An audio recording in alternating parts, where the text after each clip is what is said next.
It was a sunny afternoon in May 1984, and I was sitting in the front seat of a police car, filling out an accident report. It was not really how I had planned to spend my day.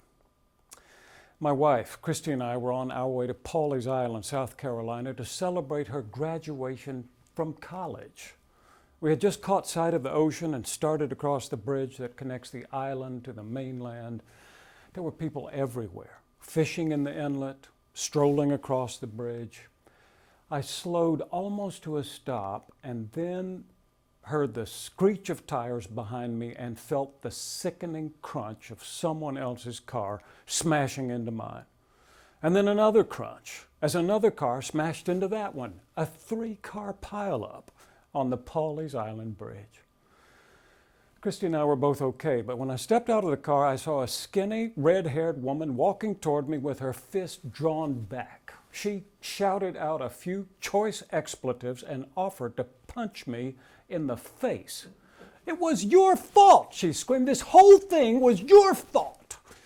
And as coincidence would have it, the fellow who had smashed into her said the same thing. He sat in the back seat of the police car a few minutes later and made his case in a perfect low-country accent. "Officer Brunson, if that boy hadn't have stopped his car right in the middle of the bridge, I wouldn't have run into this other lady, and she wouldn't have run into him. In other words, if he hadn't have been there, none of this would have happened in the first place." It kind of made sense, and I said so. Officer Brunson turned to me and said, "Are you saying it was your fault?" "No, of course not." But as I left the car a few minutes later holding a $25 fine for improper parking, I realized what I should have said. I should have said, if this fellow had run into the side of the bridge, would it have been the bridge's fault? I never think of those snappy answers when I need them. This other man, however, had convinced the police officer that it was my fault. And it serves as an illustration that we human beings are masters of justification. The word means literally to make things right, and when we make mistakes, do some damage, rear-end innocent tourists, we begin to employ this enormous capacity to absolve ourselves of any responsibility. We say, "It wasn't my fault. He should have been watching where he was going. It was an accident." By shifting the blame or manipulating the evidence, we make things right. We justify ourselves, and we are really, really good at it. We've been doing it from the very beginning.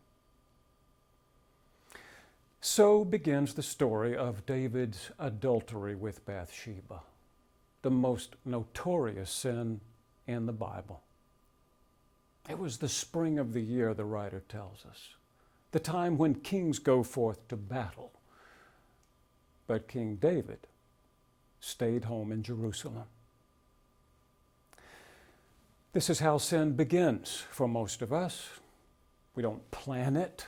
We don't scheme. We don't wake up in the morning thinking, "What a wonderful day for sin." It just happens. And it usually happens, point number one, when the circumstances are favorable, as they were for David. Surely he didn't send his troops off to war just so he could stay at home and succumb to temptation. If we are going to think the best of him, as the writer of 1 and 2 Samuel has taught us, we will assume that he had a very good reason to stay home.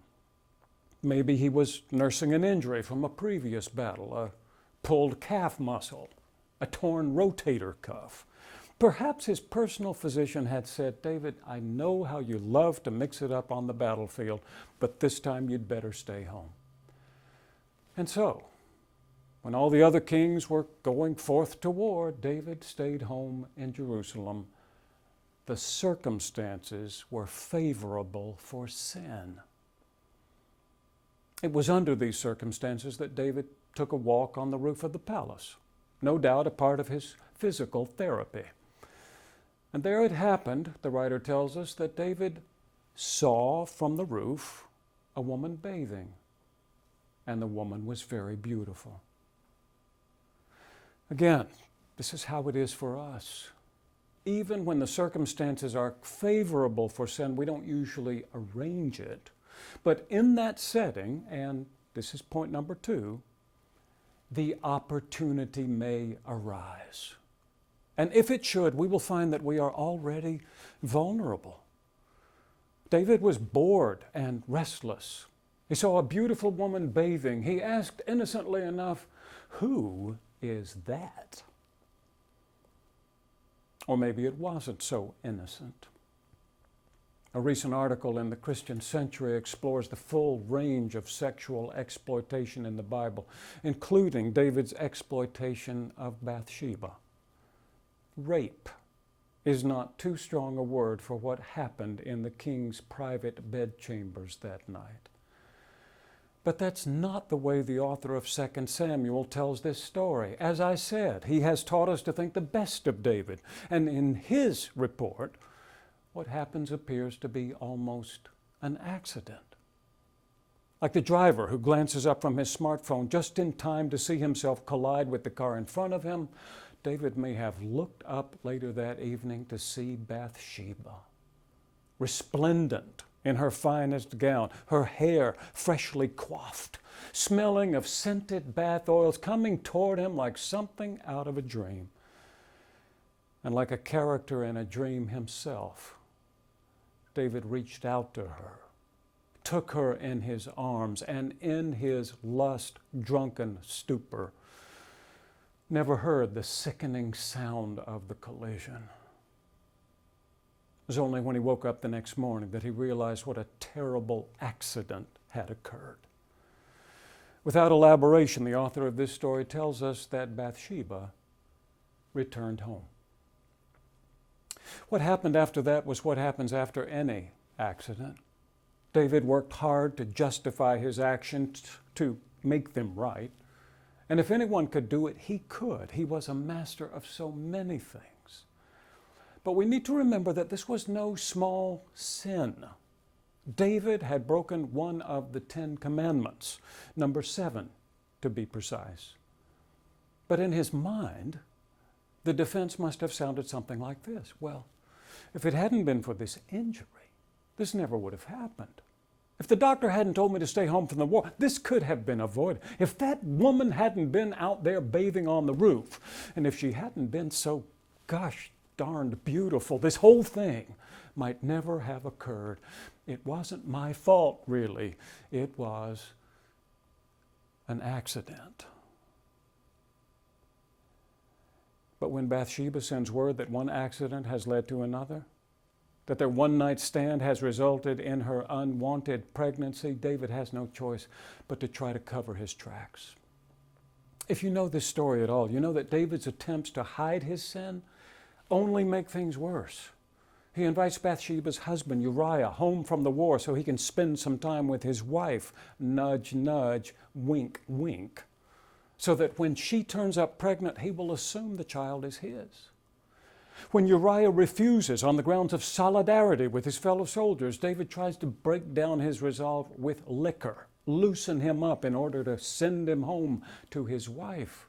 But again, Uriah stands his ground. In desperation, David sends him back to the battle with orders that he be placed on the front line. And it is shortly after that that word comes back, "Your servant, Uriah the Hittite, is dead." And David thinks that the matter is settled and eventually takes Bathsheba as his wife. It's sometime later that Nathan the prophet comes calling, telling David the story of 2 men, one who was very rich and the other who was equally poor. The rich man took the poor man's only lamb, one he loved like a daughter, slaughtered it, and served it to an overnight guest.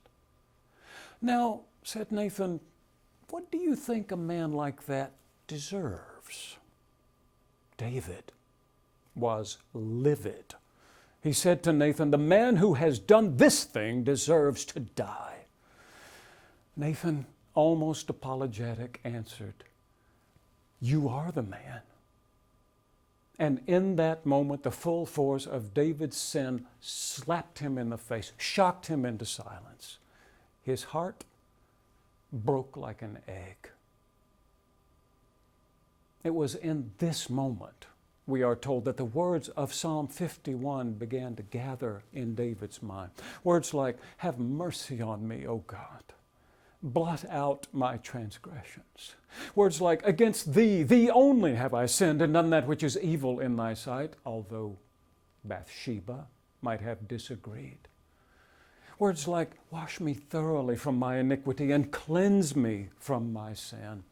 In the conclusion of this psalm, David records what for him is a revelation, the truth that what God wants from us when we sin is not a number of good excuses, but genuine remorse, true repentance. The sacrifice acceptable to God, he says, is a broken spirit. A broken and contrite heart, O God, thou wilt not despise. Like David, we don't usually sin on purpose. More often, sin sneaks up on us when the conditions are favorable and when the opportunity arises. Before we know it, an accident has occurred which we try to conceal from God and others. It wasn't really my fault. She started it. I was just minding my own business. We shift the blame and manipulate the evidence in order to absolve ourselves of our sin, when the truth is that no one can absolve us but God alone. Once we have done everything in our power to make things right with the person we have wronged, we turn to the one who has the power to make us right. On a sunny afternoon in October 1988, Christy and I were rear-ended again, this time by a 16-year-old boy in a green Chevy Super Sport. But this time was different in other ways too. This time, 10-month-old Ellie was in her car seat behind us. We were sitting at a stoplight, waiting for a green light, when I heard the screech of tires, looked into the rearview mirror, and saw that car coming toward us much too fast. My first thought was for Ellie. I turned to face her, and at the moment of impact, I watched the rear window shatter onto her sweet head. She screamed. I jumped from the car, raced around to her side, pulled her from her car seat, and saw this frightened boy coming toward me. "Is he all right?" he asked. "It's a she," I said, brushing pieces of safety glass gently from her hair. Finally, I looked up. "It looks like she's going to be all right," I said. I checked on Christy and then turned back to this boy whose eyes were shining with tears. And in that moment, he said something that demonstrated remarkable maturity. He said, "I'm sorry. It was my fault." And I said, "It's okay." Of course, in many ways, it wasn't. There was all that glass to sweep up, all that damage to be repaired. But what I meant was that between the two of us, things were okay. And that made all the difference. This is what David was talking about. He was saying that when the accidents of sin occur, and after we have done everything in our power to make things right with the ones we have wronged, we can make things right between God and ourselves, not by offering excuses, not by shifting the blame, but by standing before Him like a 16-year-old boy and saying, with tears in our eyes, "I'm sorry. It was my fault."